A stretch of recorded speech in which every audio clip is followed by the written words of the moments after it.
기쁨과 성령이 충만한 사람이란 제목으로 하나님 말씀 증거하겠습니다. 오늘이 어버이 주일입니다.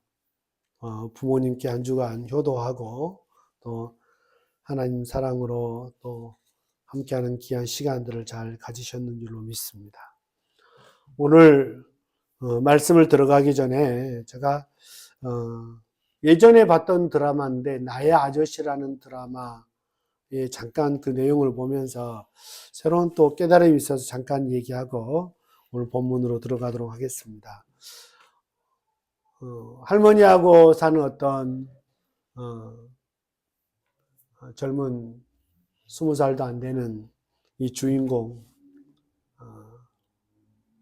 알코올 환자인 아버지가 둘이 살고 있는 집에 와서 노점상으로 돈을 버는 자기 어머니죠. 할머니에게 돈을 빼앗아가고 그런 일이 자주 반복이 됩니다.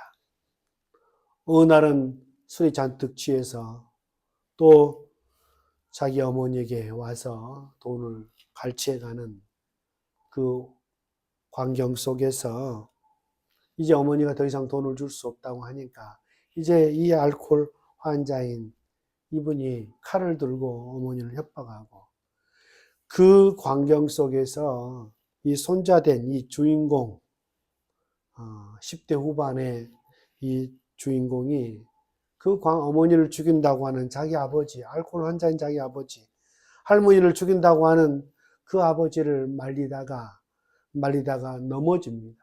넘어져서 결국 그 칼에 아버지가 찔려서 현장에서 죽고 맙니다. 그래서 이 주인공은 이제 아버지 친부를 살해했다고 경찰에 잡혀가게 되어지고 나중에는 이제 법정에서 정당방위로 무죄로 판정을 받고 이제 방면이 됩니다. 그래서 그로 인해 무죄 판결을 받고 나왔지만 아무도 받아주지도 않고 식당 설거지 알바를 하며 근신히 살아가는 주인공입니다. 드라마 내용을 다 얘기할 수는 없지만 이 주인공이 어느 회사 파견직 직원으로 들어가게 됩니다. 이 회사에는 실력파 이 부장님이 계셨는데 이제 상무이사 승진을 앞두고 서로 편을 나누어 싸우고 있습니다. 최근 이 새로 들어온 이 주인공, 이 파견직 직원과 이 실력파 부장을 연결해서 흠집을 내려고 하고 상무이사 심사에 안 좋은 점수를 줘서 떨어뜨리려고 하는 그런 상황에 이 주인공 여직원을 불러서 중직자들이 신문하는 자리에 이 주인공이 이 말을 합니다. 배경으로 사람 파악하고 별 볼 일 없다 싶으면 빠르게 왕따시키는 직장 문화에서 스스로 알아서 투명인간으로 살아왔습니다. 그런데 회식 자리에 같이 가자는 가치가 우리 함께 먹어 그 단순한 호의의 말을 이 박동훈 부장님이라는 분에게 처음 들었다는 겁니다. 이 부장이 파견직이라고 부하 직원이라고 저에게 함부로 하지 않았습니다. 그러니까 회사 중직들이 너 그러면 그 사람 좋아했냐 물어보니까 이 직원이 잠시 침묵하다가 예, 좋아했습니다. 사람들이 그러면 그렇지라고 하면서는 막 그렇죠. 수군거립니다. 그런데 좋아합니다라는 말 가운데 뒤에 존경합니다. 이런 얘기를 하면서 무시천대에 익숙해져서 사람들한테 별로 기대하지도 않았고 인정받으려고 좋은 소리 들으려고 애쓰지도 않았습니다. 그러면서 근데 이젠 잘하고 싶어졌습니다. 제가 누군가를 좋아하는 게 어쩌면 지탄의 대상이 될 수 있을런지는 모르겠지만 전 오늘 잘린다 해도 처음으로 사람 대접 받아봤고 어쩌면 내가 괜찮은 사람일 수도 있겠다는 생각을 들게 해준 이 회사에 이 부장님께 나는 감사할 겁니다. 여기서 일했던 3개월이 21년 제 인생에서 가장 따뜻했습니다. 이 말을 합니다.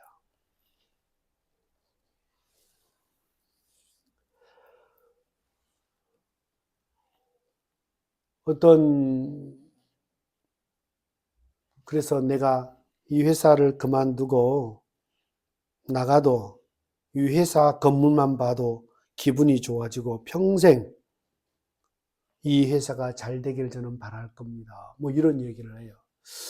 그런 얘기를 듣는데, 야, 참 저런 마음을 들게 해준 사람이 참 좋은 사람이고, 저런 마음을 들게 해준 공동체가 참 좋은 곳이겠다는 생각을 해봅니다. 좀 더 잘하고 싶고, 야, 내가 괜찮은 사람일 수도 있겠다라고 하며, 정말 그 사람만 봐도, 그 가족만 봐도, 그 모임만 봐도 정말 기분이 좋아지고, 정말 그 사람이, 그 모임이, 그 가족이 정말 잘 됐으면 좋겠다라는 마음이 들게끔 하는 그런 관계 말이죠. 나중에 아무도 없는데 요양원에 계신 할머니가 돌아가십니다. 그런데 장례식장에 혼자 있는데 이 박동훈 부장님, 그 함께 살던 그 동네 선후배, 또 조기축구 회원들, 또 이 부장의 형님 되시는 분은 자기 비상금을 다 털어서 조기축구 회원 명단을 가지고 화환을 20개를 만들어서 화환 하나 없는, 근조환 하나 없는 그 장례식장을 다 꾸며주고 그렇게 3일 동안 그 자리를 지켜줍니다. 야, 그걸 보면서 한 사람이 그런 사랑을 받고 그런 인정을 받으니 나도 참 괜찮은 사람이다라는 생각을 하고 그 지난 아픈 과거를 딛고 새 인생을 시작하는 드라마를 보면서 야, 저게 교회인데 저게 참 가정의 모습인데 라는 생각을 해 봤습니다. 오늘 본문에 이 바나바와 바울, 이제 비시디아 안디옥에 2차 전도 여행을 하다가 그곳에서 정말 모진 핍박을 받고 그 동네를 떠나가게 됩니다. 유대인들이 모함을 하고 박해를 하고 쫓겨나고 그 괴로운 상황 가운데 오늘 본문 마지막에 이상한 말씀이 있어요. 우리 52절 같이 한번 읽어볼까요? 시작. 제자들은 기쁨과 성령이 충만하더라. 그렇죠. 뭐 하나님께 직접 소명을 받았기 때문에 뭐 힘들고 어려워도 그걸 뭐 감당해야지 뭐 그렇게는 얘기할 수 있을 것 같아요. 그런데 어떻게 그 어려움을 당하면서도 고난을 당하면서도 그 박해를 받으면서 나면서도 오늘 본문에는 기쁨과 성령이 충만한 삶을 살 수 있을까? 누가 나를 박해하고 쫓겨나는 상황은 뭐 그 정도는 아니더라도 내 삶 가운데 뭔가 돈만 좀 없어도 갑자기 내 몸에 병만 좀 얻어도 뭔가 내 어떤 시험 성적이 좀 안 좋아도 자격증심에 뭐 떨어졌다. 그래도 우리는 뭐 기쁨과 성령 충만은 여러분 온데간데 다 사라지는 그런 상황인데 자기 어떤 개인적인 문제도 아니고 주를 위해서 헌신하고 충성하며 하는데도 그 힘들게 고난 가운데 박해받으며 매맞고 쫓겨다니면서도 무엇 때문에 그들은 기쁘고 성령 충만했을까? 무엇이 그들로 성령 충만함과 그 기쁨을 안겨다 줬을까?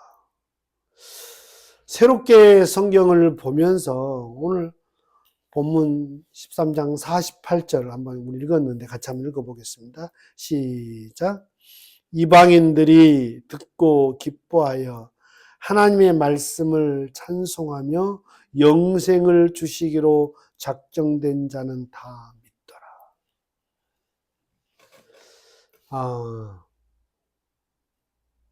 그들이, 저는 대지 이거 하나만 정해봤는데, 기쁨과 성령은 충만한 삶을 살게 한 요인이 무엇이었을까? 그 이방인들에게 복음을 전하는데 박해도 있었지만 그 중에 뭐요? 믿는 사람이 있었다는 겁니다. 사람이 있었다. 바울과 바나바 둘뿐만 아니라 함께하는 동역자, 제자들이 있었다는 겁니다. 하나님을 믿는 그 믿음 때문에 저들이 기뻐하는 모습을 봤고 저들의 삶 속에 그러니 기쁨과 성령이 충만했다는 겁니다. 나는 무엇으로 기뻐하는 사람인가? 나는 무엇으로 기뻐하는 사람인가? 그냥 뭐 이렇게 코미디를 보면서 또 짧은 우리를 웃게 하는 뭐 쇼츠를 릴스 보면서 잠깐 웃는 그거 말고요. 나는 무엇으로 기뻐하는 사람인가? 사람이 돈을 얻으면 참 기쁘죠. 요즘 주식하는 사람이 많다고 그러는데 주가가 오르면 뭐 그래서 기쁠 수 있겠다 싶습니다. 그런데 돈을 잃어버렸다. 그러면 속상하고 마음이 아프고 그게 당연한 것일 수 있겠다 싶습니다. 돈을 얻으면 좋은 일이고 잃으면 마음 아픈 일이고 그게 당연하고 정상적인 상황인데, 그런데 여러분 돈보다 더 소중해서 얻으면 돈을 얻는 것보다 더 기쁘고 잃으면 돈을 잃은 것보다 더 아픈 것이 있습니다. 그것이 뭘까요? 그것은 사람입니다. 사람을 얻는 것은 돈을 얻는 것과 비교할 수 없죠. 돈을 얻는 것 참 좋고 돈 싫어하는 사람 어디 있겠습니까? 그런데 사실은 돈을 얻는 것보다 사람을 얻는 것이 훨씬 더 좋고 지혜롭다고 성경은 말합니다.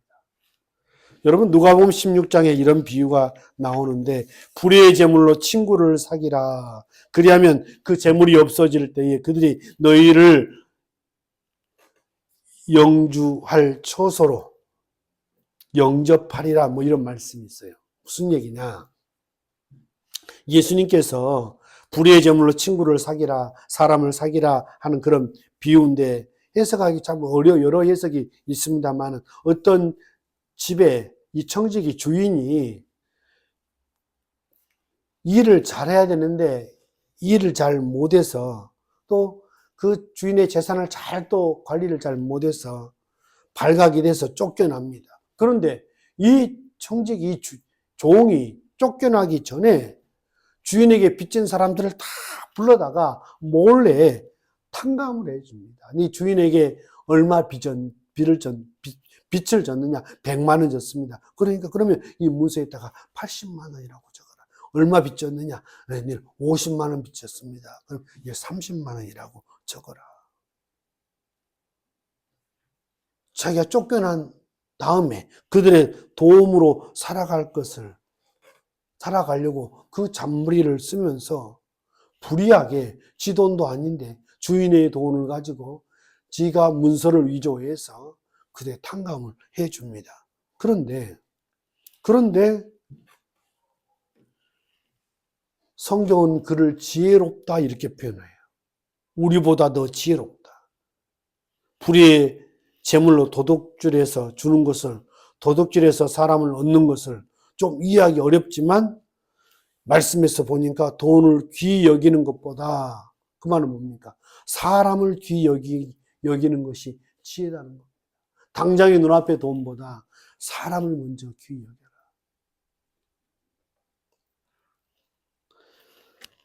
그런데 사람들이 하나님을 믿는다고 하면서도 이걸 지혜롭다고, 차라리 믿지 않은 사람들이 믿는 사람보다 더 지혜롭다. 당장 눈앞에 있는 형통과 물질의 부유함보다 더 중요한 게 뭐다? 사람이라는 겁니다. 그런데 하나님을 믿는다고 하면서도 어떻게 사람을 잃으면서 돈만 얻으면 된다고 생각하냐? 내 앞에 어떤 성공, 인정, 더 나가서 내 어떤 자존심, 참 중요합니다. 그걸 중요하게 생각하는 것이 지극히 상식적인 것일 수 있죠. 그러나 진짜 지혜로운 것은 그것보다 사람이다. 사람을 귀하게 여기라. 여러분, 돈보다 더 귀한 건 사람을 얻는 겁니다. 돈 많은 부자보다 정말 친구가 많고 좋은 사람이 많은 사람이 진정한 부자다. 뭐 그렇게 얘기할 수 있잖아요. 그죠? 힘들고 어려울 때 내 곁에 누가 있는가? 힘들고 어려울 때 함께 마음 아파해주고 함께 마음을 나눌 수 있는, 함께 조그만 것이라도 마음을 전할 수 있는 그런 사람이 내 곁에 있는가? 어떤 목사님의 설교를 들으면서 이분이 많은 암이 때문에 고생을 많이 했는데 그분이 그런 얘기를 할 때 참 마음이 뭉클하더라고요. 눈물이 나더라고요. 암이 힘들고 고통스럽지만 내가 걸려 다행이다. 만약 우리 가족들이 걸려 아파했으면 어쩔 뻔했나. 가슴이 참 뭉클하더라고요. 함석헌 선생의 그대 그런 사람을 가졌는가라고 하는 그 시 가운데 좀 인상적으로 다가오는 게 말리길 나서는 길 처자를 내맡기며 맘 놓고 갈 사람 그대는 가졌는가라고 하는 말로 시작되는 시인데 세 번째 단에 보니까 탔던 배 꺼지는 시간 구명대 서로 사양하며 너만은 제발 살아다오 할 그 사람은 그대는 가졌는가. 이 얘기를 듣고 곰곰이 저를 돌아보면서 저에게는 그런 사람이 지금 이 순간은 가족이다 싶은 생각이 듭니다. 저에게는 아내도 있고 아들도 있고 딸도 있고 사위도 있고 사랑하는 부모님 또 장모님도 계십니다. 탔던 배 꺼지는 순간 구명대를 서로 사양하는 게 가족들에게는 조금 더 어렵지 않을 것 같습니다. 혹시 저에게 손주가 있는데 배가 침몰해서 의지할 수 있는 것이 구명조끼 하나밖에 없는데 그걸 내가 끼고 자녀들을, 손주를 죽게 하겠습니까? 내가 죽고 네가 살아야지. 너 죽이면 내가 어떻게 사냐. 그런 존재들이 가족 아니겠습니까? 그런 사람이 너에게 있느냐 이 말이죠. 그러면 이 사람이 저에게 주는 행복은 돈이 저에게 주는 행복과 이루 비교할 수 없는 것이죠. 어느 목사님 설교를 듣는데 이 말이 저에게도 도전이 돼서 인용을 한번 해봅니다. 이런 내가 가까이 하고 이렇게 사랑하는 사람이 그렇죠. 배가 침몰해서 구명조끼 하나밖에 없는데 내가 죽고 네가 살아야지 라고 하는 대상이 사랑하는 사람이 가족뿐인 사람은 좀 더 이렇게 가난한 사람이 아닌가 그런 표현을 하더라고요. 처음에는 인정하기가 좀 그랬습니다만은 그럴 수도 있겠다. 그 뒤에 얘기를 들어보니까 그랬습니다. 그런 사람이 그만한 가치가 있는 사람들이 그만큼 사랑하고 위하는 사람들이 많은 사람은 정말 복 있는 사람이다. 그렇게 표현할 수 할 수 있겠다 싶습니다. 사랑하는 아들도 있고 자식도 있고, 바울은 그에게는 자식도 없고 아들도 없고 사이도 없었습니다. 그럼 무엇으로 기뻐하고 성령 충만했을까? 근데 그는 정말 기뻐하고 성령 충만한 사람이었습니다. 인간관계도 아니었고, 그에게는 사명이 무거운 것이라기보다는 그 안에 사람이 있었고, 구원받은 사람, 일꾼으로 세워질 사람, 동역자, 제자들, 구원받을 사람들을 위해서는 정말 자기 생명조차도 아끼지 않을 만큼 사랑하는 사람이 그에게는 참 많았다. 그래서 그는 기쁘고 행복한 사람이었다라는 생각을 해봅니다. 그렇죠. 사람마다 행복을 느끼는 것들이 절대 다 개인마다 다 소중하기 때문에 그것이 절대 가치 없는 것은 아닙니다. 다 귀하고 소중한 것들이죠.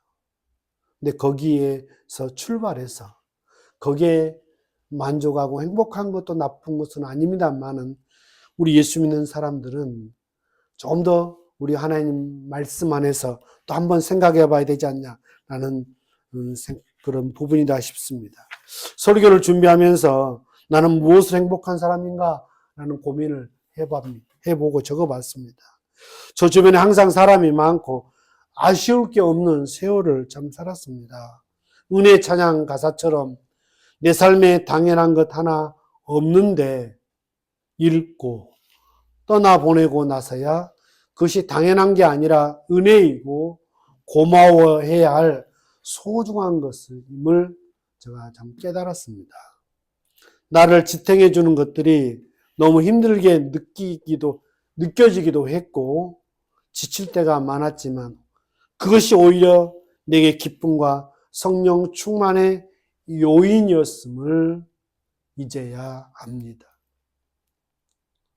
주님이 기뻐하는 일은 교회도 아니고 사역도 아니고 부흥도 아니고 사람이었음을 깨닫게 됩니다. 그러면서 저는 주님 앞에 기도를 해봤습니다. 주님을 사랑한다고 고백한 베드로에게 다시 한번 양을 먹이고 돌보는 사명을 회복시켜 주셨던 것처럼 저도 영혼들을 먹이고 돌보는 일을 감당하고 싶습니다. 주여 은혜를 주옵소서. 주여 나를 써 주옵소서 라는 기도를 해봤습니다. 이제 말씀을 마무리하려고 합니다. 오늘 바나바와 바울 제자들도 박해를 받고 고난을 받았지만 사람 얻는 것 때문에, 이방인들이 예수를 믿고 구원받는 것 때문에 그 고난과 박해를 다 잊어버리고 기뻐하고 성령이 충만했다는 것을 충분히 이해할 수 있을 것 같습니다. 우리 사랑하는 가족들, 사랑하는 성도들, 말씀을 듣는 모든 분들이 저는 참 돈도 많이 벌었으면 좋겠습니다. 그러나 돈을 얻겠다고, 성공하겠다고, 사람들에게 인정받겠다고 사람을 잃어버리는 그런 지혜 없는 사람 되지는 않았으면 좋겠습니다. 돈보다 사람을 많이 얻기 위해서 나보다 남을 낮게 여기고 진심으로 사랑하고 섬겨서 마음을 얻은 후에 그 마음밭에 복음의 씨앗이 뿌려져서 저와 여러분을 통해서 많은 사람들이 예수를 믿고 하나님 나라의 삶을 살아가는 사람들이 많아지는 그런 은혜가 있었으면 좋겠습니다. 그래서 그 축복 때문에 기뻐하고 성령 충만한 삶을 함께 나누는 저와 우리 성도들이 다 됐으면 좋겠습니다. 기도하겠습니다. 하나님 아버지, 가정의 달 5월, 우리의 부모님, 우리의 자녀들을 바라봅니다.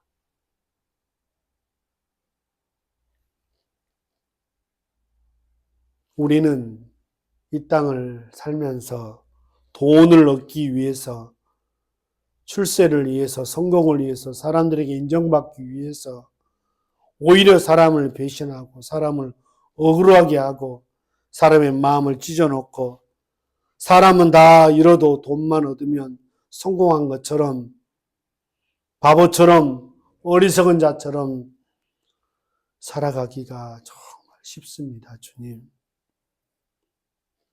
귀한 것 깨달았으니 이제 돈을 얻는 것보다 사람을 얻는 것이 얼마나 귀한 것인 줄 깨달았으니 사람의 마음을 얻는 예수의 마음을 가지고 사람들의 마음을 얻는 저와 우리 성도들, 우리 가족들을 다 되게 하옵소서.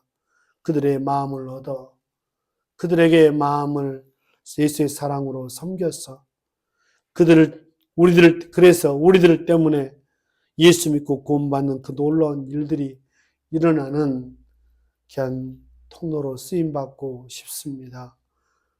무엇을 하든 죽게 하듯 주님의 사랑으로 잘 섬겨서 하나님에 대한 생각이 고쳐지고 언젠간 주님을 믿고 싶을 때 우리의 사랑이 통로가 되어져서 주께 돌아오는 귀한 은혜가 있도록 도와주옵소서.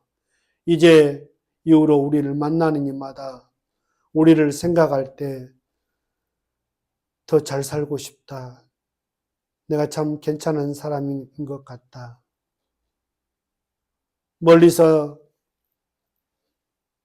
우리를 쳐다보는 사람이 잘 되기를 바라고 고마워하는 그런 인생으로 살고 싶습니다. 주님. 한 주간도 상황 가운데 넉넉하지 못해서 형통하지 못해서 때론 우리로 힘들고 역겨운 그런 상황 가운데 있기는 하지만 하나님 그 안에서 조그만 것이지만 주님의 일을 하고 있다고 하는 그 자부심으로 기쁨과 성령 충만한 삶을 또 한 주간 살아내는 주님의 자녀들 될 수 있도록 도와주옵소서. 이제는 우리 구주 예수 그리스도의 은혜와 하나님 아버지의 만극하신 사랑하심과 성령님의 감동, 감화, 내주 충만하심이 말씀을 듣고 이제 돈보다 사람을 귀하게 여기고 하나님의 사랑으로 하나님의 마음으로 영혼들을 섬겨 우리들 때문에 많은 영혼들이 예수 믿고 주께 돌아오는 진짜 복 있는 사람, 복 받는 사람 되기로 마음에 결심하고 돌아가는 살아가는 권속들 머리 위에 그들의 가정 위에 몸된 교회 위에 이제로부터 영원토록 함께 계실지어다. 아멘.